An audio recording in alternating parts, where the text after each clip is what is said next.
De haber sido consejero electoral y haber trabajado en materia electoral en los últimos 25 años y considerando que en 2013 y 2014 hice un máster sobre un análisis de la evolución de la función electoral administrativa y judicial mexicana, en el que yo planteaba una propuesta de consolidación de un árbitro y el replanteamiento del modelo electoral mexicano. En ese sentido, retomaré eso que escribí en 2014 y es lo que ahora les voy a contar con base en algunos elementos más de mi experiencia en Veracruz. En primer lugar, cuando hacemos un diagnóstico, la siguiente por favor, cuando hacemos un diagnóstico de las competencias electorales en México, tendríamos que pensar en esa distribución que generó la reforma 2014.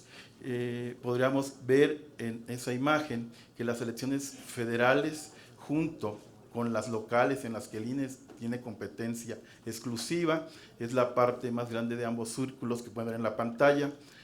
La parte de abajo, que es morada, son las competencias que hacemos en forma concurrente el INE y los OPLES.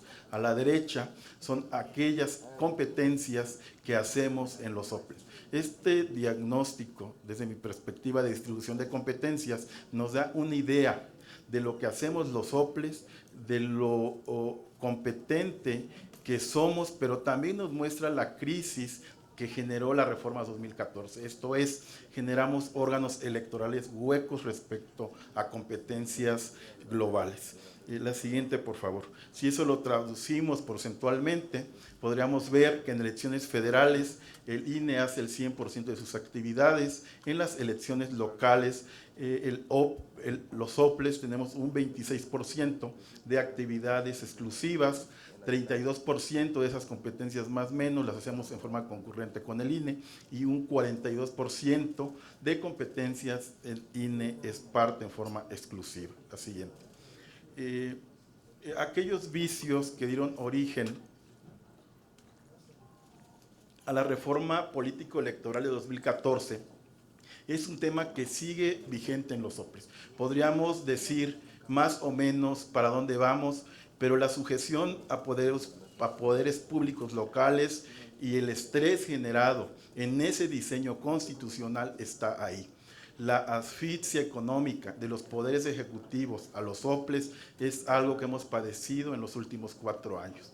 Violencia política desde los OPLES por tener o considerar o forzar un equilibrio dentro de los consejos hay, por supuesto. Conflicto y complejidad del diseño jurídico normativo, ahí está, existe. Esto es, la integración de la norma jurídica no ha sido un tema de fácil operatividad.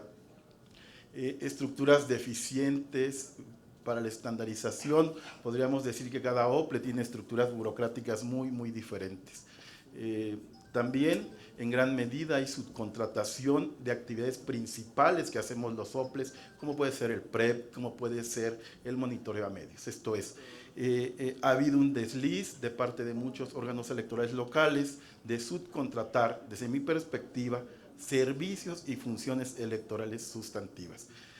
Múltiples licitaciones a precios diferenciados. Esto es, 32 licitaciones para imprimir boletas, 32 licitaciones para materiales, que hace que haya en consecuencia costos diferenciados en condiciones económicas desfavorables para los 32 órganos electorales. La siguiente. ¿Cuánto ha costado la reforma político-electoral de 2014? Y pareciera que es algo difícil de construir por la falta de registro contable a veces, pero en aquel estudio y ahora reforzado, yo sumo, considerando 2015 a 2019, un poco más de 169,000 millones de pesos que el Estado mexicano ha invertido en los procesos electorales. Por citar un ejemplo, 2018 ha sido el año con más recursos al respecto, una cifra cercana a los 45,000 millones de pesos. La siguiente, por favor. Cuando hablamos y nos preguntáramos por qué un órgano electoral único, habría que encontrar si hay razones o no las hay. Y si las hay que decirlas. Me parece que el debate no está en la posición burocrática que yo tenga como consejero, ni tampoco mi exposición tiene que ver con lo que yo considere en términos de construcción del sistema electoral mexicano. Es lo que yo he visto en estos años de experiencia. Esto es, hay duplicidad de funciones, los círculos que mostraba al inicio ahí lo muestra. Se debe reforzar la imparcialidad de los árbitros electorales, debemos consolidar la autonomía presupuestal de los órganos electorales, por supuesto que sí, porque no podemos estar sujetos o a poderes públicos locales o a poderes públicos federales. Cuando hablamos de realizar elecciones certeras y de calidad, generar mayor igualdad, homologar procedimientos y un marco jurídico mucho más genérico, eficiencia en recursos y austeridad en los mismos. La siguiente. Cuando planteáramos es posible o no un órgano electoral único a nivel nacional, yo con esos tres temas que planteé en mi diagnóstico, mi respuesta es sí. Mi respuesta es que sí es viable la constitución de un órgano electoral a nivel nacional, con competencias en las 6 elecciones federales, y replantear si el tema de fiscalización es un tema administrativo o es un tema forense. Replantear si el tema de educación cívica debe ser un tema enseñado desde las primarias, desde las secundarias, y no solo dejarse en la etapa final de la ciudadanía. La ciudadanía no se construye después de los 18 años, creo yo. Y finalmente, radio y televisión, que es un tema que deberíamos considerar en cuanto a la distribución de pago optado, si no corresponde a la IFETEL o es materia electoral, porque se trata de una simple distribución de tiempo de radio y televisión. Y finalmente hay un tema que habría que resolver: cédula de identidad ciudadana, registro e identificación de menores. Es un tema en el que desde 1992 el Congreso de la Unión reforma la Ley General de Población y hasta hoy no es un tema resuelto. La siguiente. Más allá de la propuesta, en mi documento que escribí en 2014, planteo el órgano nacional con un consejo general. La siguiente, consejos, la siguiente por favor, 32 consejos locales integrados. La siguiente, 300 consejos distritales integrados. La siguiente, inmersión al voto electrónico. Yo creo que es momento, propongo 3 etapas: 2021, 2024 y 2027, en 3 etapas.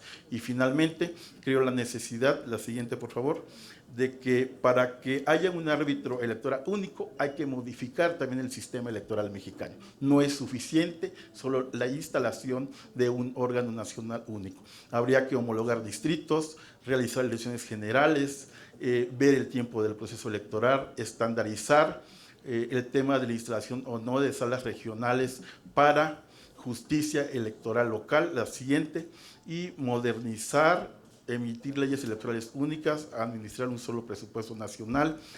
Con ello concluyo y terminaría diciendo que creo que las y los mexicanos tenemos derecho a poder votar más fácilmente. Tenemos derecho a poder votar, sea desde nuestra casa o sea desde un mecanismo electrónico. Es cuanto. Gracias.